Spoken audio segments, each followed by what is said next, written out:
insecurity issues caused by climate change, short supply of water, global political tensions, and many inefficiencies in our food systems should keep us all up at night. Investing in a safe and secure future of food resonates with all of us here at Liberate, with our government, and with organizations like GFI. You'll be hearing from them in a bit.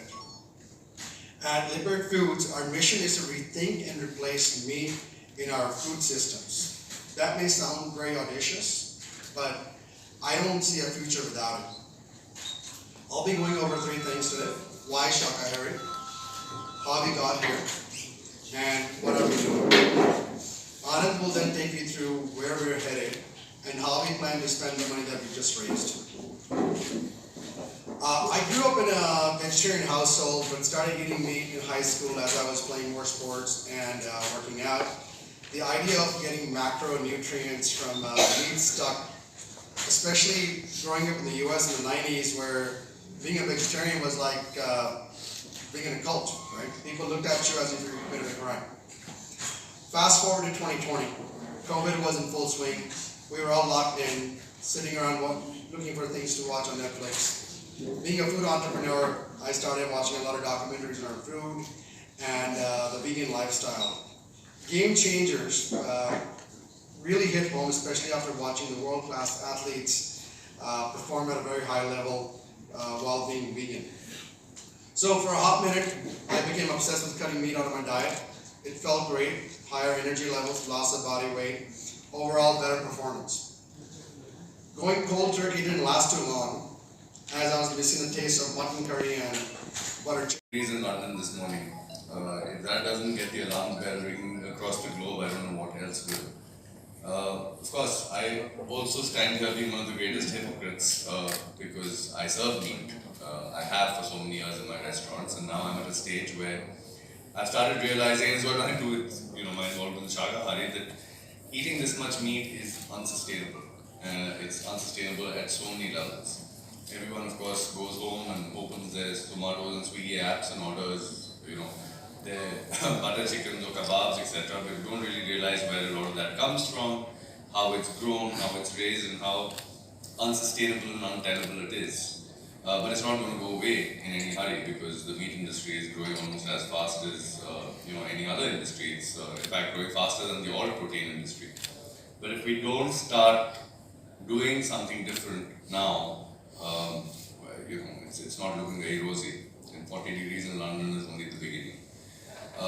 When I first encountered the product, the thing that excited me most was how versatile it is and how easy it is to literally fool anyone into believing that they're actually eating meat. So what is it that really prevents people from converting, right? It's this bizarre, completely unsubstantiated mental hang-up that because it's not meat, I'm not going to eat it. So what we're going to try to do today is demonstrate in some small way that, of course now you already know that you're going to be eating something which isn't meat, but it's almost impossible to tell. And the versatility and flexibility that all protein provides now, especially with a huge amount of advancements in processing and in the way it's manufactured, can literally mimic anything. So you will be tasting a range of things from chicken to meat to even fish, and it's very, very hard to tell the difference. So without much further ado, I will hand it over to whoever is next, and hope you all get to sample what we have for you this afternoon. Thank you. Thank you again, and we're super excited about our new fundraise that we just finished, a seed round, getting some of the best global investors making their first investments in India in the CPG market. We're very excited about the quality of investors that we've been able to bring in. It's only a testimony to the quality of products that we're building and the market potential that exists in India. Yeah, you're trying it out and you're letting us where we can improve. We're constantly striving to be a better product. Consumers are the king, right? Whatever it is that a consumer wants is what we put in the market. So please go out and try Shakahari for yourself and give us a feedback. Again, thank you so much for being here today. It's a short period of time. At Panthera Big Ventures, we back some of India's top startups. We pride ourselves on backing visionary founders, in Anand and Sandeep and the founding team at Shakahari. They are just that visionary founders. They have deep domain expertise. They have a track record of building at scale. Coupled with the fact that India as a populace is moving towards more healthy and sustainable food choices, and we are absolutely confident that Shakahari and the founding team at Shakahari will be at the very forefront of this. So thanks again for having me, and all the best. Brand, looking at what we're doing. We've spoken a lot about the sustainability angle. It's when we usually think about sustainability, we think about energy, we think about transportation, and we think about consumption. And we think that that's the only one that's going to move the needle. But in reality, if you think about it, one thing that we all do, 7 billion people in the world do, is eat every day, right? And as our per capita income starts increasing, our affinity towards meat and affinity towards higher protein content goes up. And when we start looking at the basic numbers in terms of how our food system is currently structured, it's just not scalable for 10 billion population we're expecting by 2050. Right? So now that sounds like a very lofty thing. But I think Sandeep or Anand, please direct it to them. We have Thomas here online from Blue Horizon, so we can have questions from him too. And I think the chef, you can have a quick chat about lunch. So any questions? Because I have a, yeah, please. Any yes, please. Supply chain. so the 2 billions are seed round that we're doing. We've done a lot of, so as Shakari, our core differentiator from the market is that we have a lot of in-house R&D capabilities already. We're probably the leading in-house, including the flavoring and taste solutions.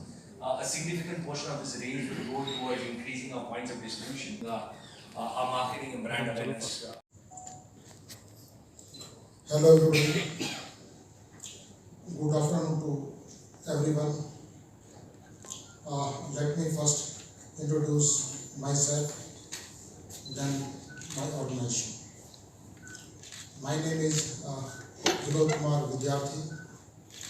I am the General Manager in NAPEDA, Ministry of Commerce, and our role of organization is to promote